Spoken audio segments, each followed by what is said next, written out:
Ladies and gentlemen, we are at Super Bowl week, Super Bowl 53. I know you're excited. Dare I say, most people are hungry. Some people just want to eat that W out there in New Orleans. But guess Wow. what? That W's on the floor. You can't eat that. Wow. The 5-second rule has passed. There is no 5-second rule. There is no 5-second chances. And guess what? There is no review. There is no turnaround. You have to eat that L and go on with your life. That's Good right. luck next year, Saints fans. But we have the LA Rams going against the New England Patriots. I can't wait for this one, man. It already has a bunch of controversy due to the championship games. Mm-hmm. Forget about all that. All that stuff is in the past. We have two teams standing, and one will emerge as Super Bowl 53 champion. This is going to be our predictions video where we're going to provide our breakdown of all the key elements of the game, our X factors, who win in the quarterback battle, running back battle, etc. This, ladies and gentlemen, is what the Doc and I are truly passionate about. This moment right here Absolutely. is what it's all about. Absolutely, because this marks, football marks the beginning of our season, and this kind of transitions us into playoff basketball almost. We're about to hit Playoff? Well, you know what I mean. We're about to hit the All-Star game, and playoffs kind of comes up really quickly. Well, and it's not even just that, though. Like, the hype after the Super Bowl, it continues because, Doc, guess what? I feel something. It's on the horizon. I feel that madness. Oh, that's true. The madness. I didn't even think about that, but that's true too. So once football is over, which February 3rd, obviously that's Sunday, the Super Bowl, we're gonna be speeding through. This Sunday at the ATL.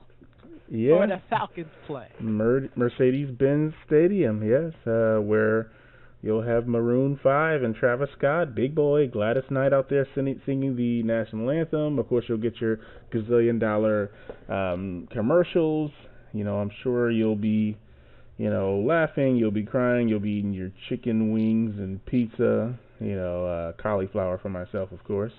But I'm looking forward to this game. I think it's going to be a good one. I'm hoping that it's going to be a defensive game. It's not. Yeah, I'm hoping that it will be. I'm actually, we'll get to that. Well, let's start talking about the storylines heading into the Super Bowl, sir. Yes. We have Tom Brady, Bill Belichick going to their 9th Super Bowl. So, where do they stand when it comes to player coaches of all time, in your opinion, sir? They're definitely up there. They could potentially be number one. Because you're talking about a run of Phil Jackson, Michael Jordan. I think that this is one of those runs that when you hear LeBron talk about, people talk about LeBron's 8 straight finals, like, this is something that's really, really impressive. Like, really impressive. I know the AFC and the Eastern Conference are a little softer at times than the opposing the conferences. AFC East by itself is just terrible. Right. And they haven't been good. Maybe the rest of the AFC might have some hiccups, maybe. But this year, minus the Chargers against the Patriots, there was some heavy competition for the Pats. But they didn't really play that. They played the Chiefs once, they don't really play those teams. I feel like sometimes, and this is just sometimes, I'm not going to say all the time, but I feel like sometimes the Patriots get away with an easy schedule because of the division that they play in, with the Jets, who usually aren't great, the Dolphins, who are usually middle of the pack. And the last couple of years, the Bills have just, I don't know what happened to the Bills. They have just been stinking it up, and they've lost all kinds of identity. So they're having an identity crisis. So, I feel like you get those Chiefs, you get the Chargers, you get the Steelers, the Ravens. Those games are always tough, but they don't play those teams every year. And that's where it gets to be kind of tricky. But the chances of them getting 6 wins in the division is about 90%. Unless you think about it, the Dolphins won because of a last minute, pitch and catch thing. I mean, that's it. But ultimately, if we're going and looking at Tom Brady and Bill Belichick, you're going to sprinkle in Josh McDaniels in there. I think you're going to sit here and say, like, their system by far is probably one of the better systems of all times. Like, it's going to go down as a triangle offensive football. I actually agree with you.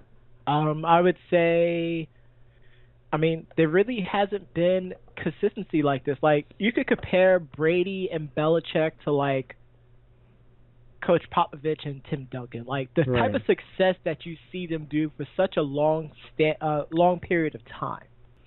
Absolutely, I agree. And I think the Patriots, they have a Patriot way, just like the Spurs have their way. It's not always the sexiest, it's not always the flashiest, but I mean, they're systematically, it gets the job done. Absolutely. I think more teams have to focus on getting the job done than making things look good. Correct. 100% agree with you. But I mean, let's look at the Rams, though. I mean, they're a flashy team. They're new, they're coming in from St. Louis and they've moved to L.A. somehow. Sean McVay has gotten Jared Goff to heights that the ghost of Jeff Fisher couldn't do. I mean, first of all, Jeff Fisher was a terrible coach for QBs. Let's just all agree to that before I move on. I mean, I really don't know. And again, you know me about Jeff Fisher and Marvin Lewis and a few of these other coaches, but I really didn't understand why he got the nod in the first place. But when I watched Hard Knocks that year and they drafted Jared Goff, under Jeff Fisher, he was starting to look like a bust. Yeah. And he would have been a bust if Jeff Fisher remained there. Yeah. And it's a shame because now, 2 years later after they give Jeff Fisher the boot, they're in the Super Bowl. And you think about it, last year they were, I think they lost in the playoffs last year as well.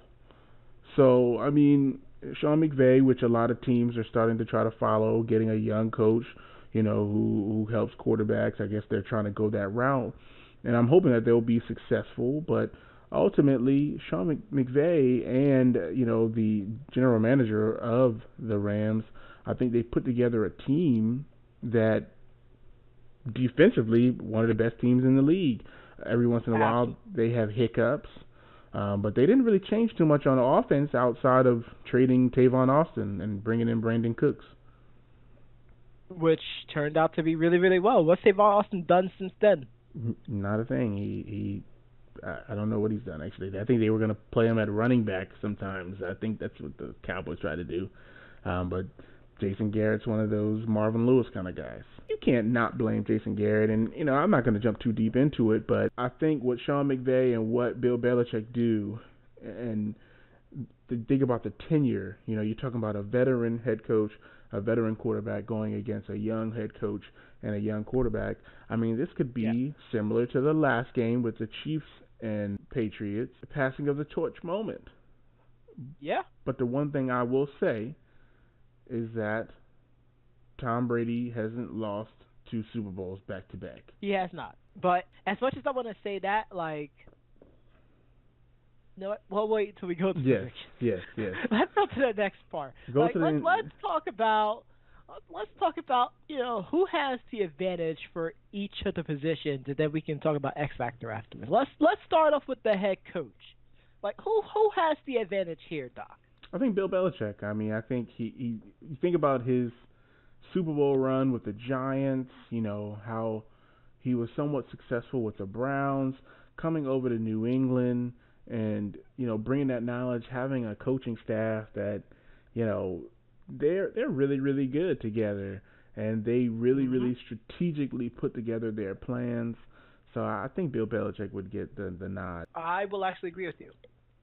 And it's not because we think that Mache, isn't good. This is for the Super Bowl now. All right, so let's get away from the coaches and let's go to, the guy who calls it all. Let's talk about these QBs. Who got the advantage there, sir? I mean, that's a ridiculous question. I mean, we're talking about Tom Brady. Only downfall that Tom Brady has, and it's a positive and a negative, is that he's 40 years old. Mm-hmm. That's the only upside and downside. You're going to have a pass rush that's going to be coming after him, but they're going to try and neutralize that pass rush. They can either try to neutralize Aaron Donald. And that's going to be tough. And that's where Ndamukong Suh is going to have to come in. But Tom Brady is just going to do a lot of the head taps and the kill, and the kill. Run left. Yeah, it's going to be a lot of God damn it, Donalds, and all kinds of stuff. I just figured I'd throw that in there. Sorry, Peyton. Over high. Damn it, Donald. But yeah, Tom Brady obviously has the advantage. Come on. Yes. Yeah, I mean, I know it's a stupid, but we have to go through all of these positions, though. I mean, just so people can understand, because when we go to the final decision, right? We have to make justification to why. So we're building up to it, ladies and gentlemen. So just hold tight. Don't worry about it. We're asking some ridiculous questions, but don't worry. Running back, sir. Who has the advantage? Now, this one's interesting. Yes, I'm actually going to pick the Rams. And I've heard today that some people think that C.J. Anderson is a better fit than Gurley, but I mean the combination of them both, I think it's going to work against the Patriots, and I'm going to go with the Rams. Although I think they are going to stack the box and make Gary Goff throw it. Yeah, they're gonna. I want to make sure before I think that, because Todd Gurley really hasn't been running the ball too well, but C.J. Anderson has, so they might. And it doesn't make sense to make Gurley run the ball if C.J. Anderson is rocking really good with it. And that was the thing I was gonna say, and I also picked the Rams as well too. And you hear me say this a lot about the media and about, how certain fan bases like to act when it comes to seeing someone do really well while the star player is kind of fading in the background. Mm-hmm. I enjoy listening to these flavor of the week stories like, well, maybe they don't need Todd Gurley anymore. Are you serious? Yeah, you get those. You start thinking about the money aspect of it, and that's where it comes in, the money aspect. Well, not even just the money aspect. They're just like, well, I mean, we're paying him this much money, like he shouldn't even be here. Or, well, he only had 10 yards rushing for the NFC Championship game. Like, he shouldn't even be there. Like, no, C.J. Anderson was doing great. Why would you try to hinder the progress of things? Like, you hear how we keep talking about how, Dallas need to keep feeding Zeke the ball. Like, keep feeding C.J. the ball. Facts. All you got to do is follow the block, C.J. That's it. But let's move on to the next position, though. What else you got? Let's do those playmakers, those wide receivers, sir. Who got the advantage? I am going to choose. And I also realized we didn't talk about Sonny Michel at all. Well, Sonny Michel has been a product of the system. I'm going to choose the New England weapons. Even though I like Robert Woods, I love Brandon Cooks, I love those guys and what they bring, I feel like if I had to choose the system in New England, if they don't get that pass rush, which I know we're going to talk about the alignment next, but yeah, I'm going to go with the New England Patriots receivers. I think Edelman coming back was a big help mid to late in very the big season. help. Absolutely, I agree with that. And I think that's going to make a big difference. I wouldn't be surprised if he comes out to be one of those MVP candidates. I'm going to disagree. I'm actually going to give the advantage to the Rams. And it's for the same reason you said, but the opposite. I don't think people are giving the Rams receivers as much credit. People are not saying enough about Robert Woods. I like Robert Woods. At all. Mm-hmm. Like, he has 86 receptions for 1,219 yards for the season. He's a beast. Like, he's been killing it.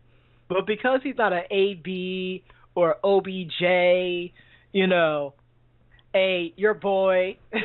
Mike Evans. I mean, that's not why I wouldn't choose them. And I don't know if we're doing this also, but I'm also throwing Gronk in this list as well. Well, I was gonna say tight ends too. So yeah, I guess Yeah, that's I what mean, it is. I was throwing Gronk in here as well. I just didn't say it because I thought that was a given. I mean, not yeah, to say that I believe the Rams have Gerald Everett. Everett actually usually is the guy who gets the pass catching tight yes. end. He's the guy that presents a matchup on some of the New England linebackers. I think that could pose a difference, but ultimately I'm still going to give the nod to the Patriots. But I can understand why you would say the Rams. Well, and the reason I say that too is because like people would say the same things about like the Seahawks receiving core. Like no one really gave them any respect. But they're still winning games and they're still putting up stats. But because they're not a household name, they're like, well, they're also ran. True. Like, don't be surprised if these receivers are playing with a little bit more pep in their step. Absolutely. So now we can talk about the tight ends. I mean, I like Gronk. I mean, I know you had a lot to say about the Gronk factor. I like Everett though a lot, but I mean, if he shows up to play, then it's hard not to go in New England. Last week he made not last week, but you know what I mean. The last game he made a pretty big catch to basically give New England the win. But I will say that I'm gonna go with New England again. I like Everett a lot, but I'm gonna go with Gronk. If they get him going early, like they tried to do against the Chiefs, I think it'll be good. Even if he's just out there as a decoy, I think it's good. Yeah, I can agree with that. I'm only gonna say New England just because Gronk demands so much attention if he's running down the seam. I'm gonna go with New England. I have to go with Gronk because I feel like Gronk is just going to show up, and this could be the last time we see Gronk in a New England Patriots Once uniform. again, this is still that whole speculation. I'm not even going to talk about that until the Super Bowl is over. I'm not going to talk about that until the Super Bowl is over. It's way too soon to be talking about retirement for people. But what else we got? We gonna look at the linemen? Are we gonna do offense and defensive line? Because I know you're definitely real curious. You're real knowledgeable about this O-lineman, so I'm going to definitely bring it over to you. Tell the people about the O-lineman for both teams. I will say New England's offensive line is really, really solid. Again, product of the system. They're not great standouts. I mean, they have some really good. They have some good players. But I mean, these aren't your linemen that are going to, as you can see with the New York Giants, who took the Patriots' best lineman last year in free agency. Nate Soldier. As you can see, he didn't do quite so well because that system doesn't fit him. If he stayed with New England, he'd be a Pro Bowler. Absolutely. Their tackle that they have now in New England, he doesn't have to hold his block for more than 1 or 2 seconds. I think Joey Bosa even said that one day. He was like, man, I got off the ball so fast, and by the time I got back there, the ball was already gone. And that's where it's going to be difficult for the Rams, is the offensive line for the Patriots doesn't have to hold those blocks for too long. If they give them 2 seconds, it's 2 seconds too long. I agree with that, and I was going to talk about how their play style is both a great advantage for them because they do run a lot of short routes, right? A heck of a lot of slants just to move, and mainly just to move the chains, right? So you're right. It doesn't require the old lineman, to hold the line past that 2.5 seconds, maybe even 3 second limit. However, I still think the Rams' defensive line is a better unit. I think them trading for Dante Fowler was ridiculous, and I think he's going to be a big difference. If he can beat the left tackle or whatever side he lines up on, and they double-team Donald and Sue can make a difference, this game could see Tom Brady get sacked at least 4 or 5 times. So I have a question for you then, just talking about that. Do you feel like the Rams can have success just rushing 3 or 4? I believe they can rush 4. Because I think Dante Fowler's his reaction time and his the way he gets off the ball really quickly, I think they can. Aaron Donald has a motor that really, really goes. I think where Kansas City messed up last week is they gave up too many plays to the running backs in the flat. Yes. And I think LA, the Rams, I think they specialize that because I think Zeke went out a few times and they were right there. And I think, the Rams' goal would be to try and force those third and longs and try to get them off the field. Because they have this quick passing game, they'll try to make it a little harder and a little longer down in distance. But I'm going to give it to the Rams defensive line. The linebacker core, sir. Who has the advantage? I'm going to go New England. I like Benoit. I like. Honestly, I really want to say it's kind of a tie because these aren't your major. I'm going to go with a tie because these aren't your major linebackers. Like these guys are great in the system. I mean, yeah, I'm going to go to tie. Yeah, I'm going to stick with tie. I mean, because, you got a former Buck. Mark Barron is playing, out there. And Mark Barron, yep. Well, really, former Bucks are all over the place. You got Mark Barron playing for the Rams. You got Talib, Adrian Claiborne's on the Patriots.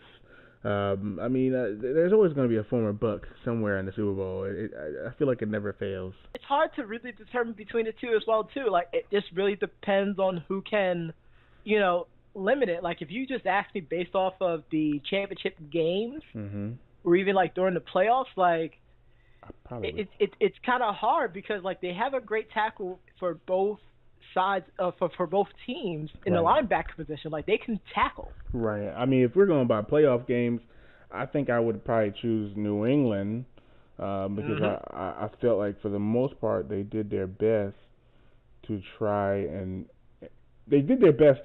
neutralize Mahomes. What they did to the Chargers was ridiculous. Yeah, let's not talk about that because that was just terrible. What I'm saying. So, terrible. I mean, we're going by that, then absolutely, but I'm going to say it's a tie. That's fair. And then finally, because we'll do special teams after this one, the secondary. Who has the advantage there, sir? The Rams. I 100% agree with you. I like the defensive backs from the Patriots. Patrick Chung, he's a great player back there, but I think the McCourty brothers. I can't think of his name, but that corner with the dreads. Oh, you talking about Stephon Gilmore? Stephon Gilmore. He used to be so good, and I mean, I don't know what it is, but when he gets beat, he's beat for the rest of the game. That is hilarious. So I wouldn't be surprised if Robert Woods beats him once or Brandon Cooks beats him once. Because you think about it, Brandon Cooks would know it's over. Yeah, and if he's actually lined up there and he could burn him. He could burn him pretty fast, actually. Very fast. Dang, that's not good. Not good at all.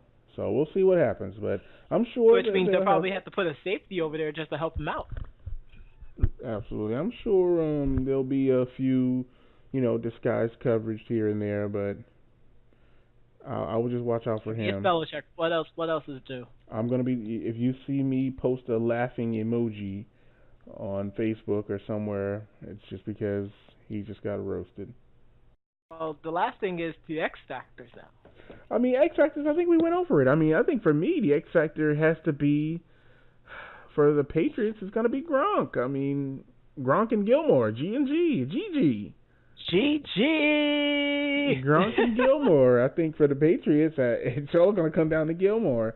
If he's going to get roasted like some marshmallows making a s'more, or is Gronk going to go out there and give him all he's got, And I think for the Rams, for me, it's going to be the defensive line. Can they force that pressure? And then ultimately, I am going to say it's going to come down to Jared Goff. I mean, is he going to make those mistakes? I know he misses throws very often, and that's where the run game is going to really help them. But yeah, they're going to make him pass. He's going to have to beat the Patriots. Yeah. I agree. My major X factor, and I'm surprised you didn't mention this, is going to be the refs. No. Yes. That don't give that ammo. Yes. The refs, according to some, cheated for both teams. And that's the point. Doc, it is time for our predictions. We already went through all the analysis. We went through each positions. We talked about the storylines. Doc, Rams, Patriots, LA, New England. Who you got? I think when I walked in to my room to record this show, I was sure that I was going to pick this team. But going through everything and even mentioning the quote that I mentioned in the beginning, there is so much stacked against this team that there's no way that I can select them. So I am going to choose Mel P's New England Patriots. I understand why you said that. Yes, I hope I'm wrong though. I really do. But a great franchise with, arguably the greatest of all time for a quarterback, right. Even though people would, make that disclaimer because, being the greatest of all time doesn't mean you lose 3 Super Bowls, but that's besides the point. Right. Arguably one of the best coaches out there, period, in the history of football. Mm-hmm.